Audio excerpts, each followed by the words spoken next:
Sombre. Mallory Bennett makes the decision at 6:40 a.m., standing in front of the bathroom mirror with her eyeliner already in hand. Today will be fine. She does not think, happy birthday to me.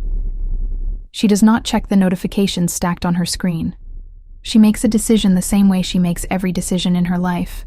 Fast, clean, and with full conviction. And then she commits to it. Today is a normal day. A good day. A productive day that simply happens to share a calendar slot with her birth 31 years ago. She puts on the wine-colored blouse, ties half her hair back, applies her usual lipstick with the precision of someone who has done this in dim light, in car mirrors, in clinic bathrooms between a staff crisis and a board meeting. It takes 4 minutes. She is efficient even in this. Her phone vibrates at 7:12 a.m. Marcus. The preview reads, "Hey, you good?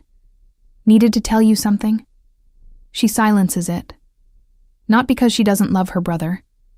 She silences it because she already knows the shape of what follows. She can feel the sentence's weight from the first 6 words. And today, for today only, she does not have that kind of bandwidth. She will call him tonight. She will sort it out tonight. She puts the phone face down and finishes her coffee standing at the kitchen counter, looking at nothing. She forgets the coffee on the counter when she leaves. It goes cold. At 8:30 a.m., there is cake in the clinic break room. A boxed cake with white frosting and colorful sprinkles, bought by the front desk receptionist who is too warm-hearted to do nothing and too practical to spend much. The candles are already lit. There is a slightly off-key rendition of Happy Birthday from 10 people who genuinely like her and have no idea what they are walking into. The song is warm. The intentions are clean. Mallory smiles through all of it with the fluency of someone who has been performing togetherness for so long she cannot always tell when she stops. She blows out the candles, hugs the receptionist, hands out slices herself, because being useful makes it easier to be present. When Rosa Chen asks, bright-eyed, pen behind her ear, "So, actual plans tonight? Please say yes." Mallory says, "Maybe, we'll see," with a laugh that is technically convincing.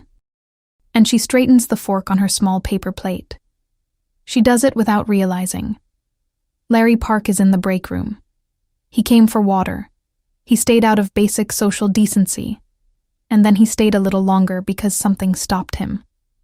Not intrigue, not calculation. Just attention. He watches Mallory blow out the candles. He watches the breath she takes before she stepped through the break room door. Small and controlled. The kind of breath you take before stepping onto a stage. He watches her laugh at the right moments. He watches her silence the phone without looking at it twice. He leaves when everyone starts dispersing. Takes his water. Does not say anything. At 10:30 a.m., he appears in the administrative office with the genuine, boring excuse of running a diagnostic on one of the terminals that has been sluggish since the prior week. Mallory is at her desk, alone, reorganizing a stack of files that are already in order. He sits down at the adjacent workstation without ceremony, types for 2 minutes. Then, quietly, without turning to look at her, "You don't have to perform today." It is not a line. It is not softened or packaged into something easier to deflect. It is simply what he observed, stated with the same neutral directness he uses to describe a corrupted file. Mallory stops. Her hands stay on the folder. She looks at him. He is looking at his screen. She does not say anything for a moment that stretches further than either of them expected. Then her phone buzzes again. She looks at it. Another message from Marcus. The second one now, seen from the corner of her eye. She puts it face down. And what she feels in that instant is something specific and inconvenient. The thing that happens when someone finally notices before. You have to explain. When was the last time? She cannot remember. If this story already found something in you, the quiet kind of recognition that doesn't announce itself, you know where this is going. Subscribe so you don't miss the chapters that follow. We write these for people who understand that the most important moments rarely make a sound. Mallory has a system for difficult days. It is not sophisticated, and it is not healthy, but it is effective. She fills every available hour. She woke up at 6:15. She left the apartment at 7:50. She scheduled a vendor call for 9 a.m. and a department review at 11 a.m. and a staff coordination meeting at 1:30 p.m. She left exactly one slot blank, the lunch hour, and she had told herself it meant nothing.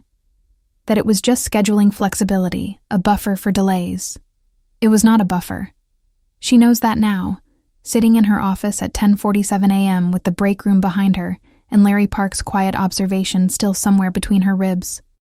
She processes it the way she processes most things that unsettle her. She works. She opens the vendor file.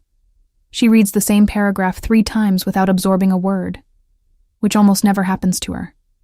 She straightens the stapler on her desk, then the pen cup, then the stapler again. Rosa appears in the doorway at 11:15 after the department review has wrapped. "You good?" "Always," Mallory says, which is her standard response, and Rosa knows it is her standard response. And for a moment the two of them occupy the same understanding without naming it. Rosa walks in, drops into the chair across from Mallory's desk, and lowers her voice by half a register. "I'm not asking as a colleague. I'm asking as your friend who watched you cut the cake for other people at your own birthday party." Mallory opens her mouth to say, "It's fine." Rosa holds up one finger. "Don't." A beat passes. Mallory puts the pen down. "I'm okay," she says, which is a different statement from fine, and both of them know the distinction. Today is a lot. It gets loud. People are kind and it's still a lot." Rosa nods, not pushing. Then, "Larry came by the admin office this morning. He had a terminal to check." "Uh-huh." Rosa's expression is the kind that asks questions with its eyebrows. "He never just comes by." "He goes where the equipment is," Mallory says flatly. Rosa stands, retrieves her rogue pen from behind her ear, and uses it to point loosely in Mallory's direction. "Whatever you say, I'll leave it there." She is almost at the door when she pauses. "For what it's worth, he looked at you the whole time everyone was singing. Not in a weird way, in a paying attention way." Mallory does not respond to this. Rosa takes that as an answer of its own and leaves. She is aware, as the morning continues, of the specific texture of being seen in a way she did not ask for. It is not unpleasant. It is not comfortable either. It occupies a category she doesn't have a good label for. Something between relief and exposure, like a window opened in a room that had been sealed for so long, she'd forgotten what outside air smelled like. The blank lunch hour comes and goes. Mallory eats at her desk, a container of leftovers she brought from home, portioned and packed the night before with the efficiency of someone who controls the variables she can and lets the rest go, and reads through the vendor contract and marks 3 clauses for follow-up and does not think, with any sustained attention, about the birthday or the cake, or the observation made by the IT technician who came for water and stayed for something she still doesn't have a word for. She thinks about it in the small gaps between tasks. The way he said it, "You don't have to perform today." With no preceding softness, no emotional infrastructure, just the observation naked and clear. It was not unkind. It was the opposite. It was the specific kindness that comes from someone who has paid enough attention to say the precise true thing instead of the comfortable approximate one. She marks a 4th clause in the vendor contract and moves on. At 2:00 p.m., she finds fresh coffee on the corner of her desk. Not from the break room machine, which produces something that tastes like processed regret. This is from the coffee shop 2 blocks north, in a paper cup still warm enough to leave a faint ring of condensation on the desk surface. There is no note. She looks at the door. The hallway is empty. She drinks the coffee before it goes cold. She does not know why that matters so much, only that it does. Nara. By 3:30 p.m., the cake is mostly gone. Someone left the box open in the break room and the sprinkles have migrated across the counter. The receptionist, her name is Gwen, and she genuinely means well in every conceivable direction, appears at Mallory's office door with a slice wrapped in a paper napkin. "Saved you the corner piece," Gwen says. "You always take the corner at team lunches. I noticed." Mallory takes the cake. "Thank you, Gwen. Really." Gwen waves her off with the easy generosity of someone unbothered by the vulnerability of noticing. She leaves, and Mallory sits with the corner slice and the napkin, and the small, uncomfortable awareness that Gwen has been watching her take corner pieces for 3 years, and Mallory never once thought to wonder what that looked like from the outside. She texts her mother before her mother can call. "Happy Tuesday. Crazy day here. We'll call tomorrow." This is a small, practiced evasion, the preempt. If she initiates contact first, she sets the terms. Her mother's calls have a pattern. They begin with warmth and migrate, incrementally, toward need. Not maliciously. Diane Bennett is not a calculating woman. She is a woman who raised 2 children mostly alone and built every emotional exchange on the architecture of reciprocal labor. Love was demonstrated by showing up. Needing something was a valid opening. Mallory grew up believing these things so completely that she forgot they were beliefs and not facts.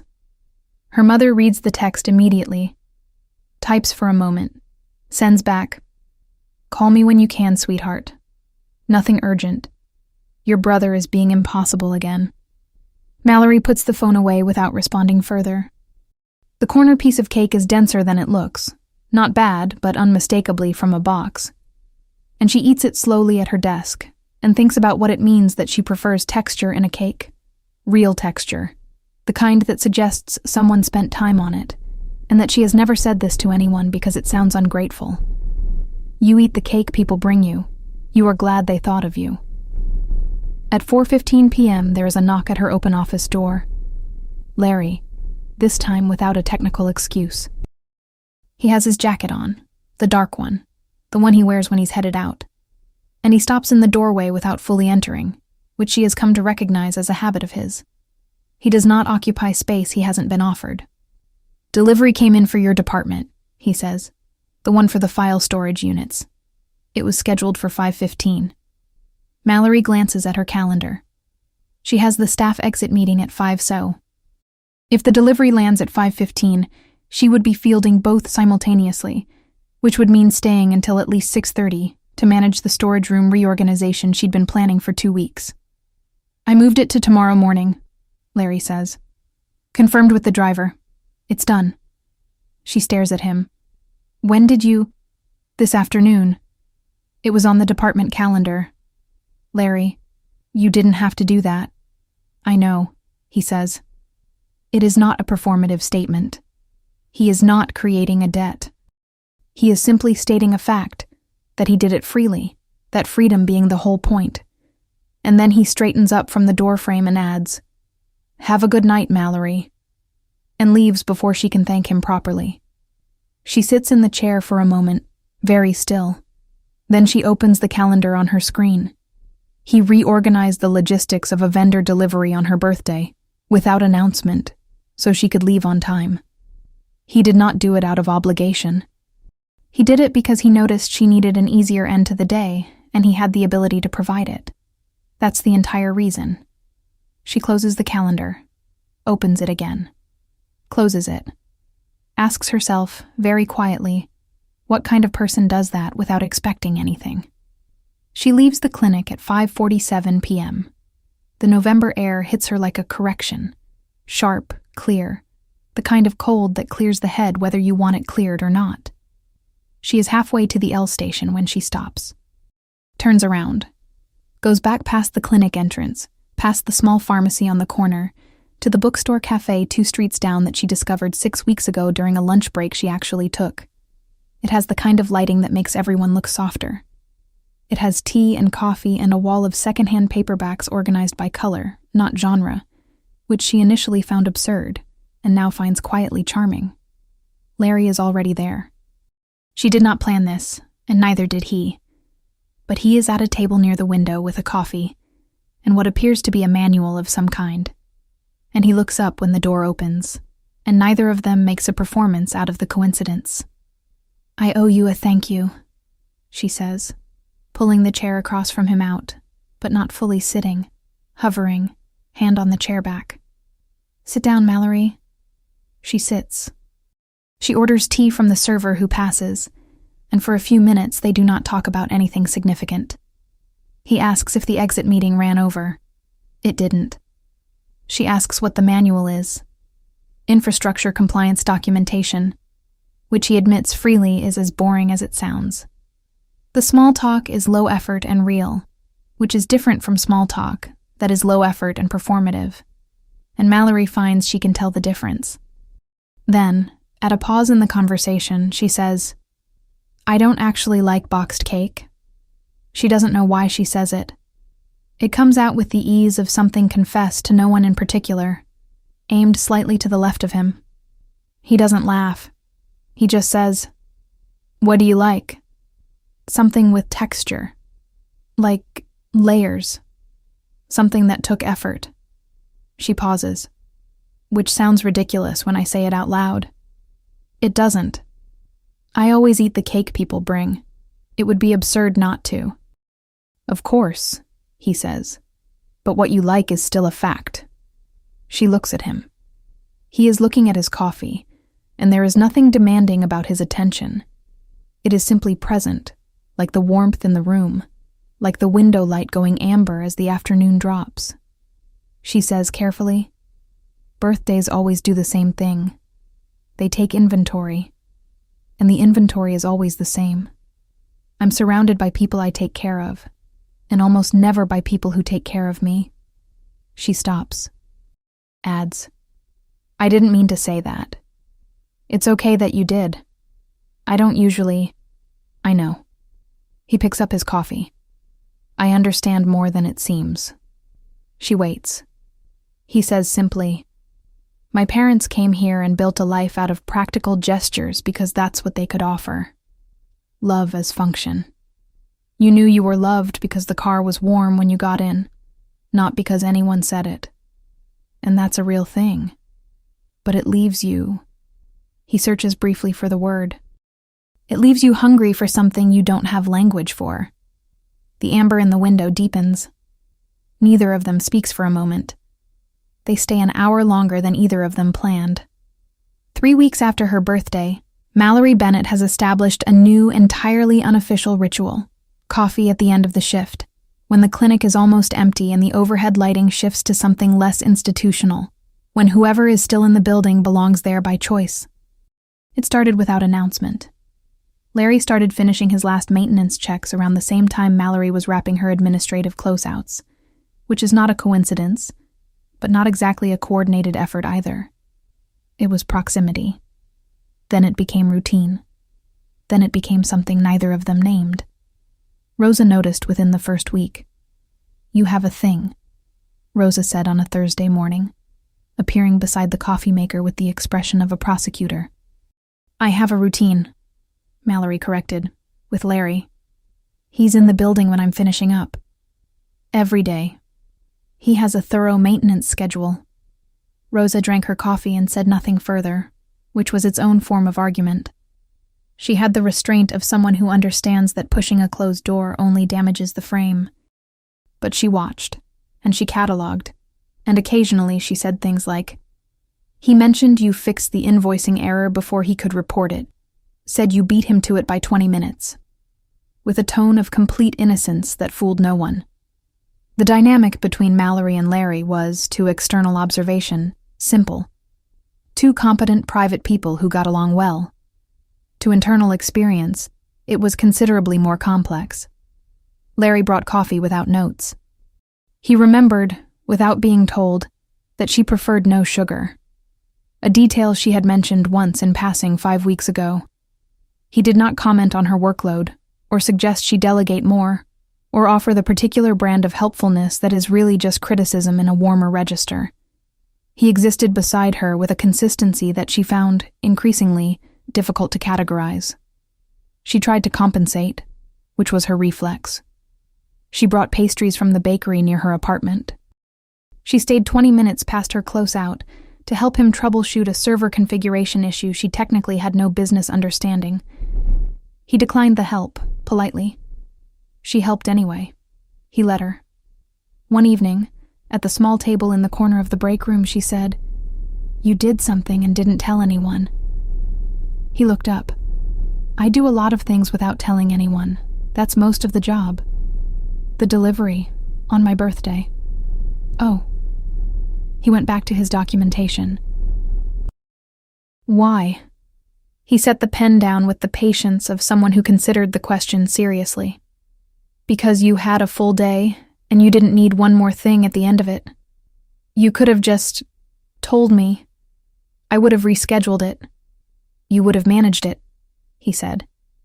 "That's different from it being handled." She sat with that for a moment.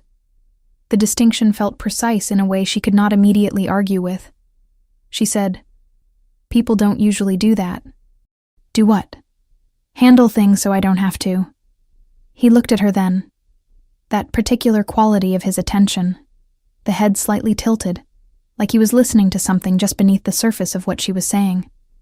"I know," he said. And somehow it landed not as pity, but as simple acknowledgement.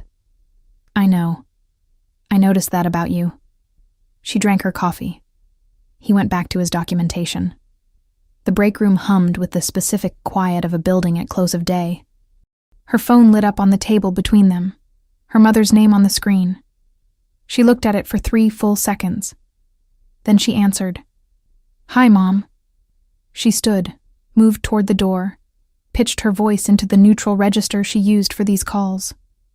"I know. Yes. I'll call Marcus tonight. Yes."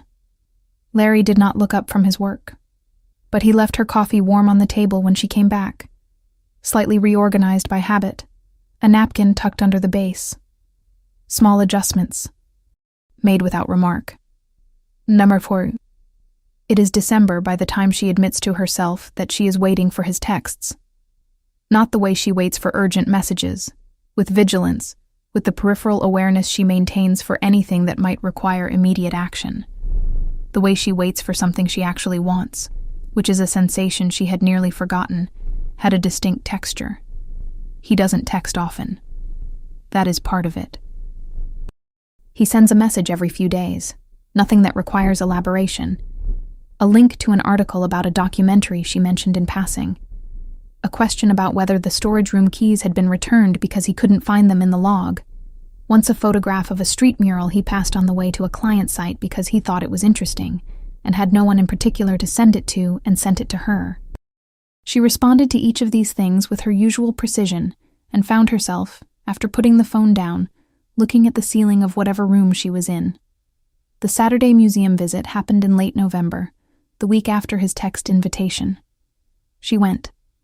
He met her at the entrance at exactly 11 a.m. the way he appeared at every appointment, precisely, without ceremony. The retrospective was larger than she expected. They moved through it at a similar pace, neither rushing nor lingering performatively, and fell into the natural pattern of pointing at things without requiring the other person to agree.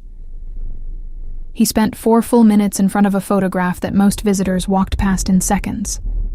She stopped at a video installation that looped a 30-second scene of someone washing dishes, which she found unexpectedly moving in a way she couldn't immediately name. He stood beside her and watched it alongside her without asking why she'd stopped. Afterward, over coffee in the museum cafe, she asked him what he'd been looking at for 4 minutes. "A woman's hands," he said. "In the corner of the frame. The photograph is supposed to be about something else. The building, the crowd. But her hands are doing something very specific. She's holding a bag that's too heavy, and she's decided not to say anything about it." He looked at his coffee. "I recognize the decision." Mallory held that statement across the table for a moment. She said, "I do that every day." "I know," he said. "That's why I recognized it." They stayed in the cafe longer than the museum warranted. The conversation moved slowly, no rush in either direction, and she found herself talking about things she usually kept in the part of her mind reserved for 2 a.m. and never discussed with anyone. The particular loneliness of being highly competent in public, the exhaustion of being the answer for everyone else while your own questions pile up unanswered in a corner. He listened without offering solutions, which was its own form of respect. The second time she goes to the bookstore, she goes alone.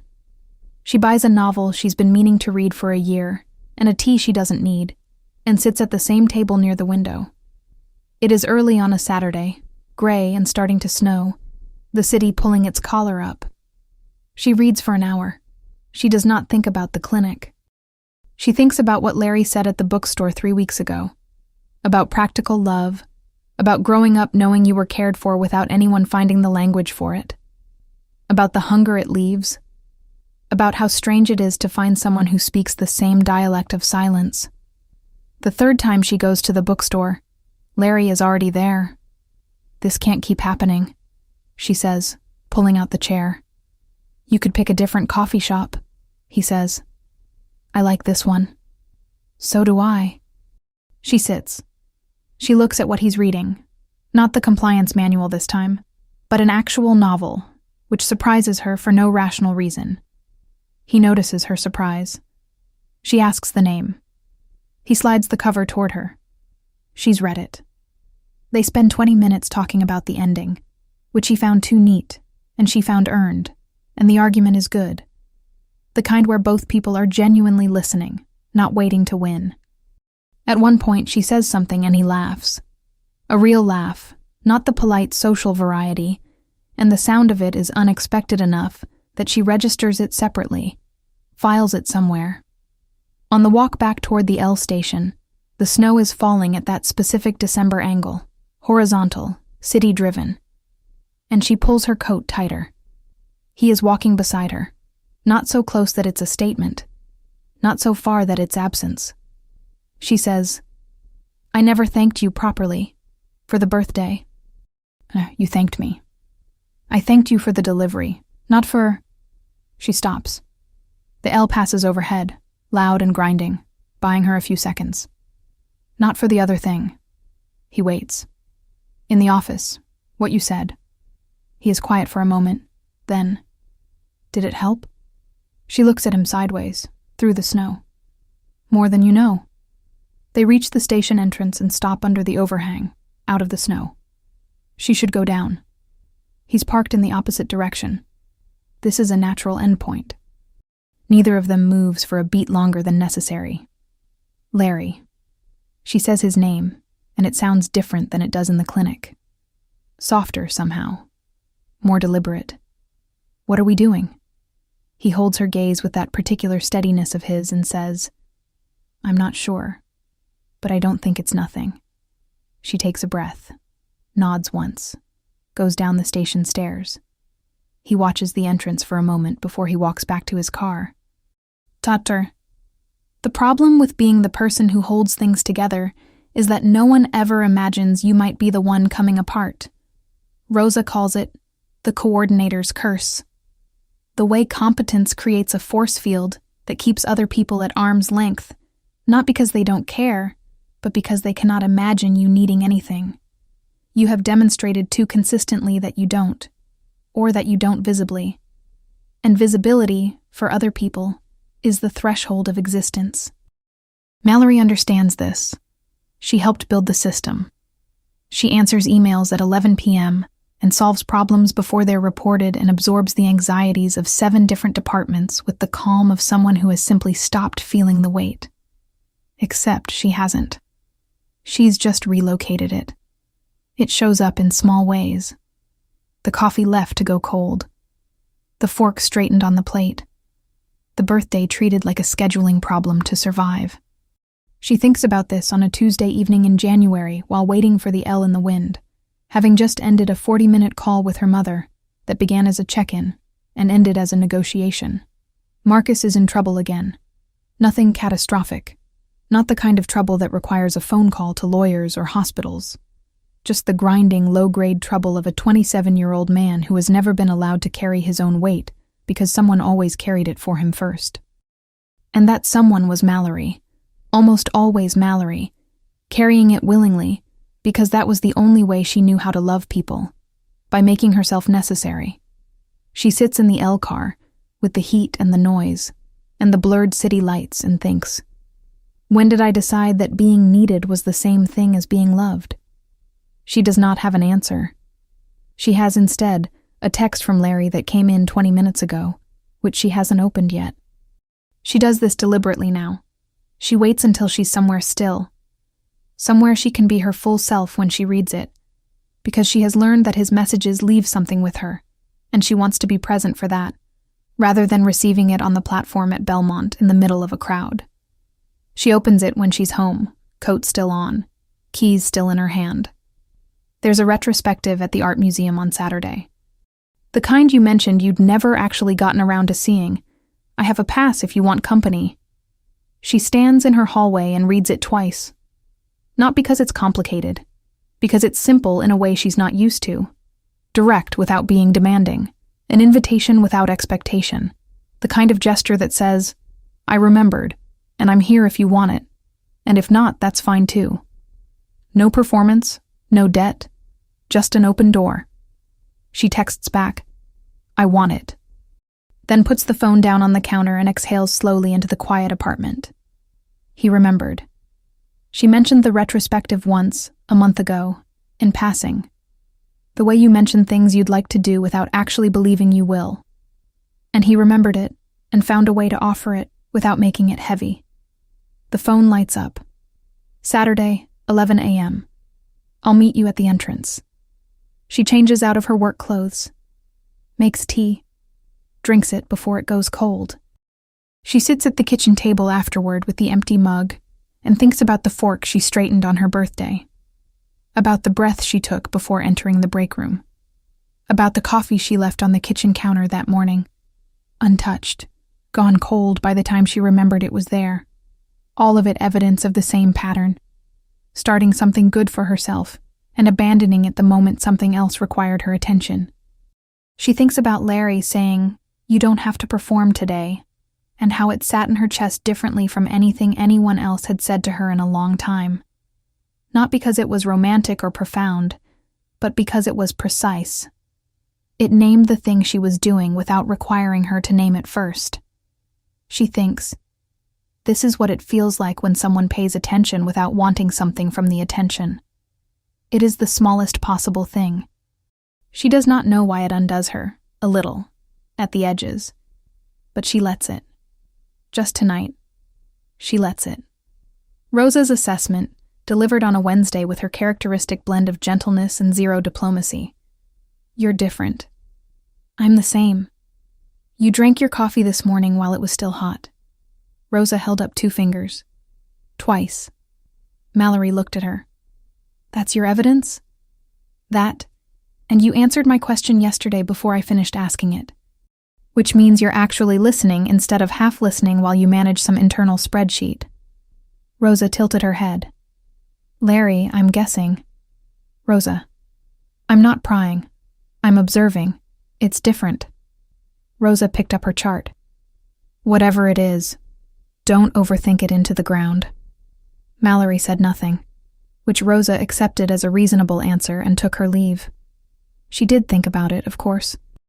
She thought about it with the methodical thoroughness she applied to everything, examining it from multiple angles, looking for the catch, waiting for the variable that would make the whole equation collapse.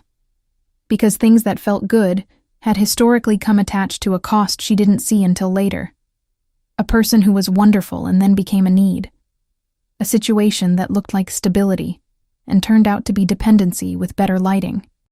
She asked herself, sitting in the parking lot at 7:15 p.m. after the building had mostly emptied, whether Larry was genuinely the person he appeared to be, or whether she was constructing a version of him shaped by her own longing. The answer that came back was inconclusive, as honest answers often are. She didn't know him fully. She knew the parts he offered, and they were consistent, and consistency was something she could verify. The coffee was always the right temperature. The gestures were always without invoice. The conversations always moved toward something real, rather than spinning on the surface. She was still sitting there when his car pulled into the spot 2 rows over. He saw her immediately. She was hard to miss, sitting in the driver's seat with the window cracked, the overhead light still on, and walked over without urgency. Knocked softly on the window. She rolled it down. You okay? He asked. She considered the question with more deliberateness than usual. She had been asked this question dozens of times in the past year, by her mother, by Marcus, by Gwen, by colleagues in passing, and had answered it reflexively every time. Fine, good, busy. The answers were automatic, preloaded, requiring no actual consultation of her interior state. She said, "I don't know." He absorbed this without commentary, leaned against the car door, looked at the parking lot, which was just a parking lot. Gray concrete, half lit by a lamp that flickered every 30 seconds. They sat in that for a moment. Then, "Are you waiting for something to go wrong?" he asked. Not accusatory. Genuinely curious, in the way he asked questions. She let out a slow breath. "I think so, maybe. With us. With this. Whatever this is." She looked at him. "I'm not very good at receiving things. I've noticed. And you're still here." He looked at her with that particular quality of patience that wasn't passivity. It was the patience of someone who had thought about this and decided it was worth it. "I'm not going anywhere because you haven't figured it out yet, Mallory. I'm just here." She didn't say anything. The lamp flickered. A bus passed on the street beyond the lot. She found herself thinking, in the specific way she thought about things she wasn't ready to name yet, about his plant.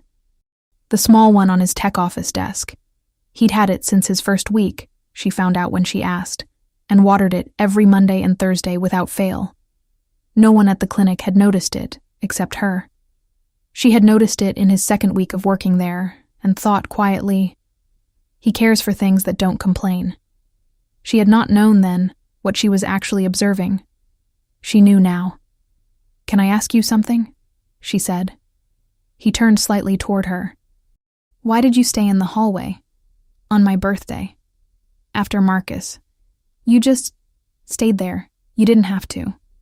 He thought about it for a moment. "Because it looked like you needed the wall, and I didn't want you to be alone with it, but I also didn't want to make it a thing." He paused. "Sometimes the kindest thing is to be nearby without making it about yourself." She sat with that. "That's..." She started, stopped, started again. "That's a very specific kind of generosity." "My mother," he said simply. Finally, "The museum. Saturday. I'm looking forward to it." He smiled. Small, genuine, the kind that reached his eyes before it reached his mouth. "Me too." She watched him walk back to his car. He sat for a moment before starting the engine.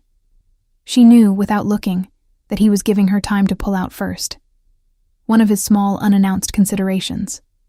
She drove home feeling something she didn't immediately have a name for. Something that was not quite lightness, but was adjacent to it.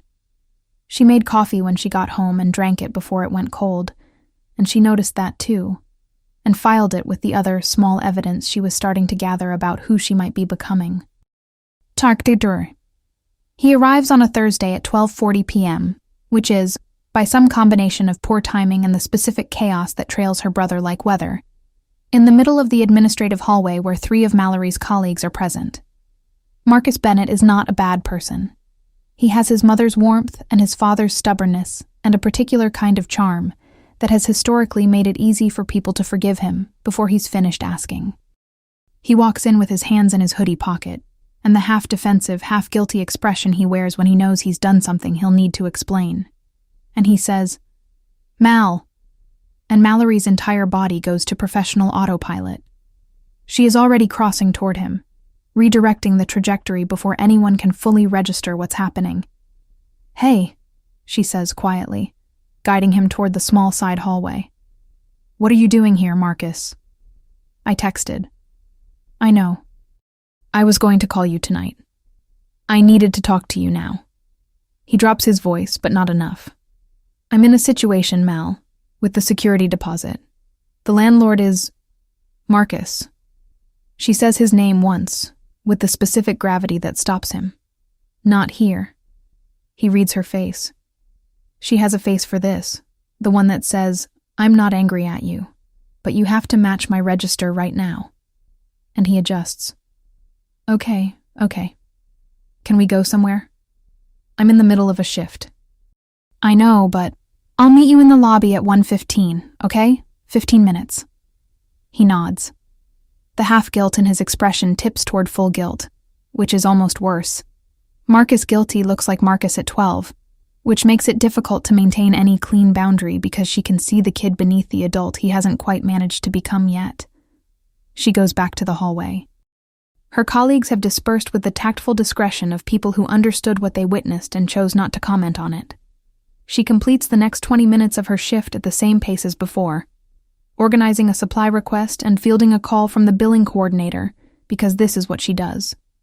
She compartmentalizes with surgical efficiency.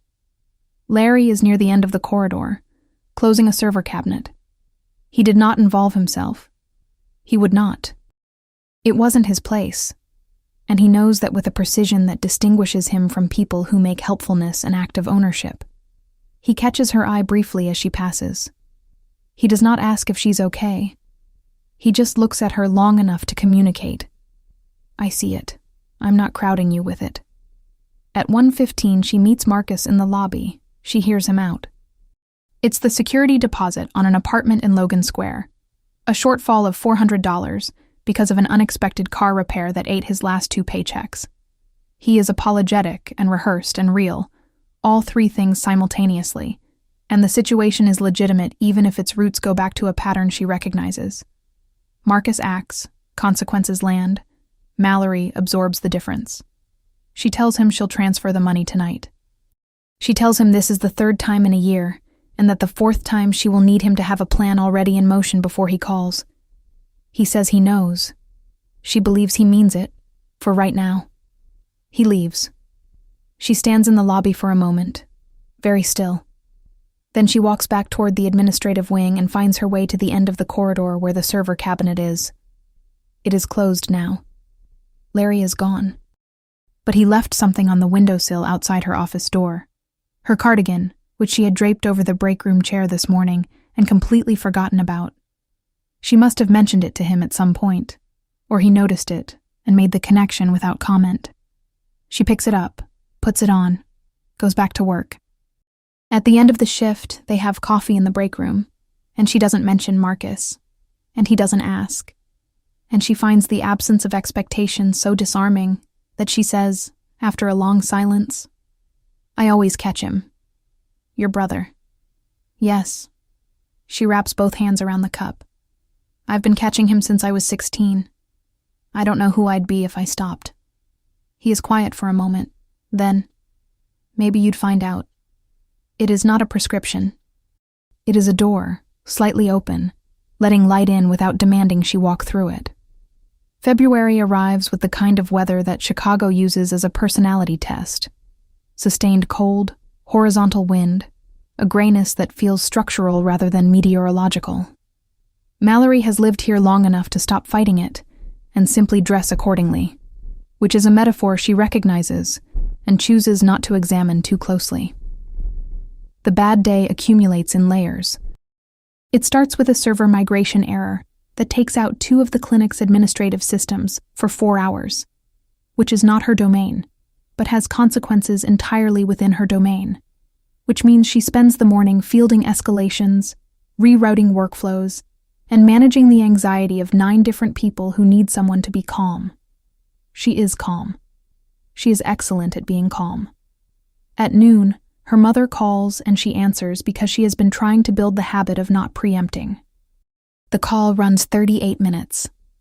Her mother wants to discuss Thanksgiving planning, which is 10 months away, and whether Mallory will take Marcus with her if she drives this year, and whether she thinks Marcus should consider moving back home since Chicago is so expensive, and what Mallory thinks about all of this.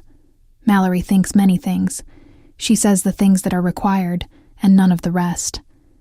At 3:30 p.m., Marcus texts, "Hey, you good?" The classic opener, followed by a paragraph about the security deposit situation. Except this time, it's not the deposit. It's his hours being cut at work and a utility bill, and a tone that is, unmistakably, building toward a request. She does not respond immediately. By 5 p.m., she is a building in which every load-bearing wall is holding, but none of them are comfortable. She drives home in the dark, parks, sits in the car for longer than she should. Her apartment is quiet in the way apartments are when you've been going at full speed and everything stops at once. She sits on the couch without taking her coat off. She looks at the wall. Her phone buzzes. Larry. Are you home? She types, yes. 20 minutes later, her buzzer sounds. He is at the door with a plastic bag from the Korean deli 4 blocks from the clinic. Rice and braised tofu and a container of soup, all of it still warm. And he says simply, I had a feeling. She lets him in without ceremony. He does not make a production of his arrival. He finds the bowls in her cabinet, second shelf, which she did not have to tell him because he looked. And he portions out the food and hands her a bowl, and then, instead of sitting at the table, lowers himself to the kitchen floor with his back against the cabinets. She looks at him. He looks up at her with an expression of complete equanimity. She sits on the kitchen floor. They eat. The overhead light is at the wrong angle from down here, and the tile is cold, and it is, objectively, the most comfortable she has felt all day. The soup is from the Korean deli near the clinic, the one she has walked past 100 times without going inside. The rice is plain and correct and warm. He doesn't ask if she's hungry. He just portioned the food and handed her a bowl, and the assumption that she would eat, would want to, would let herself be fed without commentary, is its own small act of understanding. After a while, he says, Do you want to talk or just have company? She thinks about this. She finds, to her own surprise, that she has a preference. I think I want to talk. He waits. She says, I don't know how to want things for myself. I mean, I know what I want. I know it abstractly. But in the moment, when I have the space, I default to whatever someone else needs. Like there's a subroutine that runs before I can access my own preferences. He says nothing. He is listening at a depth that doesn't require performance. She continues. My mother needed me to be the dependable one. Marcus needed me to catch him. The clinic needs me to keep 10 departments coherent, and I'm good at all of it. I'm genuinely good at it. But I've been good at it for so long that I don't actually know. Her voice stops briefly. What it feels like to just be in a room without a job to do. He is quiet for long enough that she wonders if she said too much. But his expression hasn't changed. It is the same steady attention, not managed, just present. Then he says, My mother used to make dinner even when she was exhausted. Even when we told her not to bother, she'd make dinner. I used to think it was stubbornness. He pauses. Now I think it was the only language she had for I love you, and she wasn't going to stop speaking it just because we asked. He looks at the bowl in his hands. I learned to give the same way, as action, as function, and I kept waiting for someone to understand what it meant without me having to translate it. Mallory looks at him. He is not trying to redirect the conversation away from her. He is building a bridge between his interior and hers, offering his own truth in parallel. It is the thing she has noticed him do with precision over months. He does not deflect by performing strength. He deflects by contributing something real. You translate pretty clearly, she says. The sentence ends.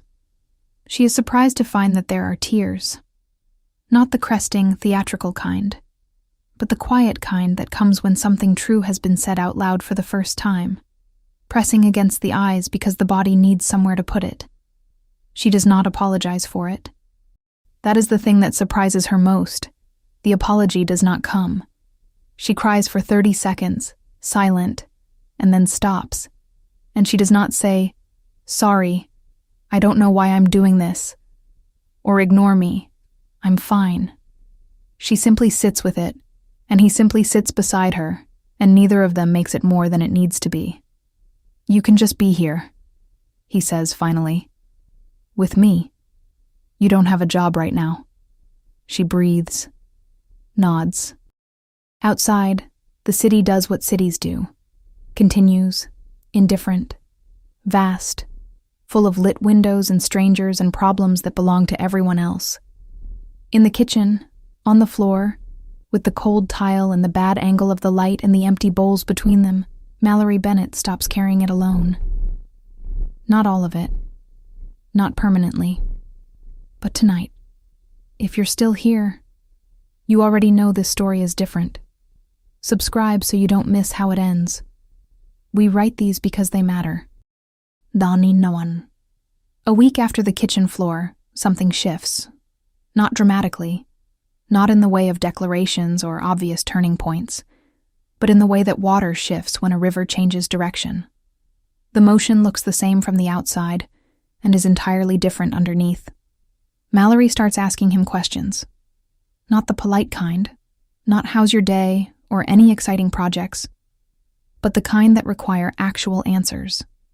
She asks about his parents, and he tells her about his mother's hand gestures when she's explaining something, and his father's habit of fixing things as a love language, and the way he grew up in a house where warmth was structural rather than stated.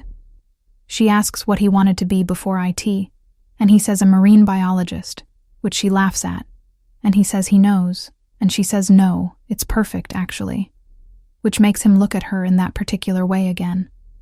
She notices over the course of 3 different conversations that he evades one category of question. When she asks how he's doing, actually doing, beneath the maintenance logs and the quiet competence, he gives answers that redirect outward. Busy. The new server rack is a nightmare. The cold makes the commute impossible. All true, none of them answers. She files this. Waits for the right moment, which arrives on a Sunday afternoon at the bookstore. Tea going cold between them, and a silence between subjects that feels spacious rather than uncomfortable. Can I ask you something without you deflecting? He looks up. Probably. What do you actually want? She holds his gaze. Not from the job, not generally. From this. From whatever this is. From people. What do you want and haven't said out loud? He is quiet long enough that she thinks he might redirect again. Then, I want to be chosen. She waits. Not needed. Not useful. Not the guy who fixes everything and gets thanked professionally and stays on the periphery of everyone's actual life. He says it without complaint, without drama, in the flat declarative of someone who has stated a private truth before in their own mind, but never out loud. I've been reliable to a lot of people. I've been the pillar you don't notice until it's gone. And that's fine. That's who I am. But there's a difference between being valuable and being wanted. Between someone being glad you're there and someone actually choosing you. He looks at the table. My longest relationship ended because she said she couldn't tell if I was present or just performing stability. That I was so steady she couldn't find me inside it. He pauses. I think she was right. Partially. I didn't know how to take up space. I still don't, always. But I've been... He stops. With you, it's different. You see me doing it, and you don't make it into a problem. You just stay in the room. The bookstore hums around them. Someone at the counter laughs at something. The snow outside is the 1st of March, tentative, already melting against the glass. Mallory says, I chose you the day you stayed in the hallway without needing to. He looks at her directly. She continues, You stood there because you noticed I needed the wall. Not because you wanted credit, not because you were waiting for something. You just stayed in the same space, and it was enough. She pauses. I've been waiting to see if you'd eventually want something in return. I kept expecting the invoice. And there wasn't one. There isn't one, he says. I know. She picks up her tea. I'm still learning that it's real. He is quiet. Then, so am I. Daberner. The 2nd birthday arrives without announcement, the way birthdays do. The calendar flipping over while everything else continues. Mid-sentence, mid-coffee, mid-life. November again. The same city, same clinic, same wine-colored blouse, which she pulls from the closet with a different intention than she had 12 months ago. She ties half her hair back, applies her lipstick. looks in the mirror and does not make a decision. That is what's different. There is nothing to decide, no frame to hold, no performance to prepare for. She is going to work. It will be her birthday. Both of these things will simply be true simultaneously, and neither will require management. Her phone buzzes at 7:12 a.m. She knows, even before she picks it up, what she will find. And she is right. Marcus. Hey, you good? Happy birthday, sis. Just the birthday wish this time. No follow-on sentence building toward a request, because over the course of the last few months she had the conversation with him. The real one, not the efficient one. The one that took 3 attempts before it landed, about what it costs her when he treats her as a resource rather than a person. He listened. He didn't fix himself overnight. That's not how people work. But he's trying, which is all she asked for. She texts back. Thank you. Let's grab dinner this week. At the clinic, there is cake in the break room. Same Gwen, same boxed cake energy, same warm intentions. This time, Mallory sings along slightly off-key with the group, and it is not a performance. She eats the corner piece. She does not straighten the fork. Rosa catches her eye across the room and raises her own cup of coffee in a small salute, and Mallory raises hers back. Larry is not in the break room. He has a field call in the morning. She knows this because she knows his schedule now, the way you know things about people who have become real to you rather than peripheral. She does not wait for him to appear. She goes about her morning without the old vigilance of anticipating disappointment. He texts at 10:30 a.m. Still at the site. How's the birthday so far? Better than last year, she writes. Considerably. That's a low bar. She smiles. You raised it. The reply takes a moment. Then, I'll meet you at the bookstore at 6. Don't eat. She puts the phone in her pocket and does not spend the rest of the afternoon wondering what that means or cataloging possible interpretations. She simply goes about her work, and when 5:50 p.m. arrives, she walks 2 streets down in the November cold with her coat pulled against the wind, and she feels the specific texture of anticipation, clean and without anxiety, oriented toward something rather than bracing against it. He is already there. He is standing outside the bookstore, not inside, unusual for him, and he's holding a small box from the Korean bakery on Clark Street that she mentioned once, in September, in a conversation about something else entirely, in the casual way you mention places you mean to visit without expecting anyone to register it. The box is tied with twine. The bakery is known specifically for layered cakes with real texture. He hands it to her, says nothing. She takes it and looks at him and understands that this is what it was always going to be. Not a declaration, not a grand gesture, but a person who remembered a small and specific truth about her and found a way to honor it without making it heavy. She says, You remembered. You mentioned it once, he says. It stuck. They go inside. They find the table by the window. He orders his coffee. She orders tea. They open the box between them. The cake is layered and dense and made with effort, the exact kind she described, and she eats the first bite, and it is, without question, the best cake she has had on her birthday in 10 years. They talk. They argue about something, she can't remember what, later, and laugh and go quiet in the way they've learned to go quiet, which is its own form of communication. The snow starts late in the evening, soft and unhurried, the first of the season. She drinks her tea and it is hot. She finishes it before it cools. Somewhere in the middle of the evening, she realizes she is not performing anything. She is not managing the moment, or calculating its significance, or waiting for the variable that will cost her. She is simply here, in this bookstore, on her birthday, with someone who sees her and has not looked away, and who let her, eventually, see him back. The arc of the year is in this room, in this table, in the small Korean bakery cake between them. 12 months ago, she stood in front of a bathroom mirror and decided to survive the day. Tonight, she is living it. Not because the world changed, or the demands disappeared, or her mother stopped calling, or Marcus learned to stand on his own overnight.